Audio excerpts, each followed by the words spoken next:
రాగాలలో అనురాగాలు కురిపించిన మన బంధము అనుబంధము విడదీయగలరా.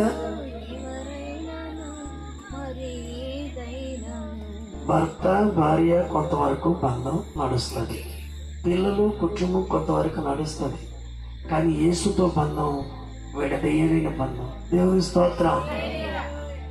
నిజంగా ఇంత ప్రేమించిన దేవుడు మనం ఏం చేసాం? ఇన్ని సంవత్సరాలు అయిపోయింది మా బ్రతుకులో, ఏమండి? ఇన్ని సంవత్సరాలు అయిపోయింది వాళ్ళ జీవితంలో. ఏంటి, ఏం చేస్తావు, ఏం సాధించావు, దేవుని కోసం ఏం చేస్తావు, ఎలా నిలబడ్డావు? కనీసం ఒక్కరికైనా నువ్వు బ్రతుకులు సువార్త చెప్పావా? అయిపోతుంది అయిపోతుంది అని చెప్తున్నాను కదా, నేను చెప్తున్నాను, దేవుడు చెప్పాడు.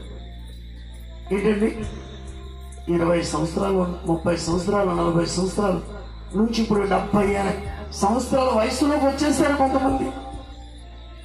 70 సంవత్సరాలు వెళ్ళే లోపల దేవుడు అడుగుతాడండి. ఏమడుగుతాడు తెలుసా? నా కోసం ఏం చేస్తావు? ఒక్క మాటకు నువ్వేమన్నా జవాబు ఇవ్వగలవా? నా కోసం ఏం తెచ్చావు అంటే ఏదైనా చేయగలవా? ఏదైనా? అందుకే ఆయన ఆరోహణుడు అయి వెళ్ళిపోయాడు. ఈ లోకానికి సువార్త ప్రకటించబడాలి, లోకానికి సువార్త ప్రకటించబడాలి. ఏమండి, సత్యం తెలియనటువంటి వారు మనల్ని ఎన్నైనా అనొచ్చు, కానీ వారిని మనం ప్రేమించాలి. మన మీద అనేక విధాలుగా లేని దుర్వార్తలు చెప్పి మన మీద ఎన్నో మాట్లాడొచ్చు, వారిని కూడా మనం ప్రేమించాలి. ఒకప్పుడేమన్నా మన నీతిపరులమా?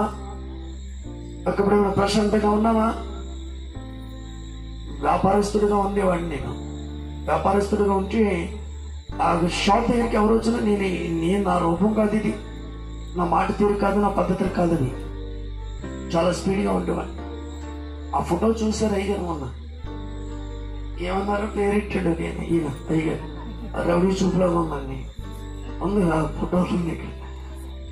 మహాదేవుని దయ వల్ల కరెంట్ షాక్తో బిల్డింగ్ నుంచి పడిపోయాను. ఆ మహాదేవుడు కరెంట్ అనేది దెబ్బ కొట్టి మొత్తం ఇక్కడొక ఆపరేషన్, ఇక్కడొక ఆపరేషన్, మొత్తం ఆపరేషన్, 4 ఆపరేషన్ బాడీకి.